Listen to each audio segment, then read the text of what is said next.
আসসালামু আলাইকুম সকল মাছ শিকারী ভাইয়েরা। তো এখন বাজে প্রায় আপনার 4:30। তো আমি মাছ মারতে এসেছিলাম 1:30 বাজে। তো ভাই মাছ পেলাম না। আপনার এমনি ছোটো মাছে টান পারছিল, ছোটো মাছে আপনার আস্তে আস্তে টান পারে আদার খেয়ে ফেলে, যার কারণে অনেকটা পরিমাণ আদার চেঞ্জ করা হয়েছে।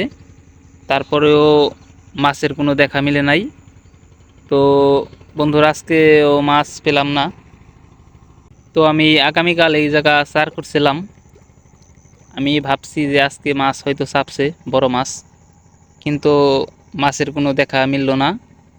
তো একটা বড় মাছের টানটুনও পাইনি, যার কারণে মনটা খুবই খারাপ। তো ভাই এখন শীত, তার জন্য মাছ ধরে না। তো আমি আপনাদের বারবার বলি যে আপনারা এখন মাছ মারতে আইসেন না, কারণ এখন মাছ আপনি ধরে না। তো এখন মাছ আপনারা পাবেন না, নদীতে একদমই মাছ ধরে না।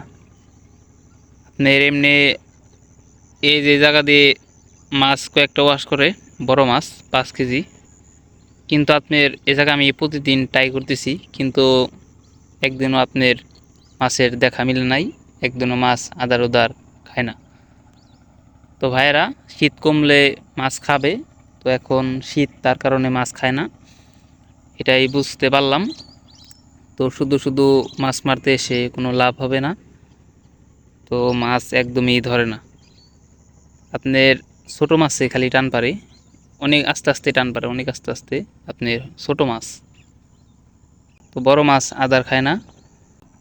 দেখতে পাচ্ছেন বন্ধুরা, আমার আশেপাশে কোনো শিকারি ভাই নাই, মাছ ধরে না, তার জন্য কোনো শিকারি ভাই মাছ মারতে আসে না। তো আমাদের বাসা এখানেই, মাছ মারতে ভালো লাগে, তার জন্য আমি প্রতিদিন আসি, শখের বিষয়। কিন্তু ভাই মাছ পাওয়া যায় না, মাছ আপনার আদার খায় না, শীতের কারণে হয়তো আদার খায় না। তো বন্ধুরা, সবাই ভালো থাকবেন, ভিডিও এ পর্যন্তই। আর আমার চ্যানেলটাকে সবাই সাবস্ক্রাইব করে দেন।